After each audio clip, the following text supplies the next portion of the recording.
بسم اللہ الرحمن الرحیم۔ السلام علیکم محترم ناظرین۔ حضور صلی اللہ علیہ وسلم کے چچا ابو لہب کی بیٹی کا واقعہ۔ حضرت درہ حضور صلی اللہ علیہ وسلم کے چچا ابو لہب کی بیٹی تھیں۔ وہ ہجرت سے پہلے مکہ مکرمہ میں مسلمان ہو گئی تھیں۔ اس کے بعد ان کے شوہر حضرت حارث ابن نوفل نے بھی اسلام قبول کر لیا۔ پھر دونوں ہجرت کر کے مدینہ منورہ پہنچے تو مدینے کی عورتوں نے کہا، تمہارے باپ ابو لہب کی بدبختی اور رسول اللہ صلی اللہ علیہ وسلم کی دشمنی کی وجہ سے ہے۔ اللہ تعالیٰ نے ایک سورہ نازل فرمائی جس میں ان کی ہلاکت و بربادی کا تذکرہ ہے۔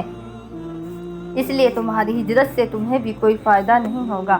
انہوں نے اس بات کی حضور صلی اللہ علیہ وسلم سے شکایت کی۔ آپ نے نماز کے بعد لوگوں کو جمع کر کے فرمایا، میرے خاندان والوں کے بارے میں مجھے تکلیف مت دو۔ آپ صلی اللہ علیہ وسلم کے اس فرمان سے انہیں اپنی غلطی کا احساس ہوا۔ حضرت درہ کی فضیلت کے لیے اتنا کافی ہے کہ حضور صلی اللہ علیہ وسلم نے ان سے فرمایا، جو تمہیں غصہ دلائے گا اللہ کو بھی اس پر غصہ آئے گا۔ میں تم سے ہوں اور تم مجھ سے ہو۔ حضرت درہ کے والد ابو لہب کو حضور صلی اللہ علیہ وسلم کے سخت دشمن تھے۔ اس کے باوجود بغیر کسی پرواہ کیے انہوں نے اسلام قبول کر لیا۔ یہ ان کی رسول اللہ صلی اللہ علیہ وسلم سے سچی محبت کی علامت ہے۔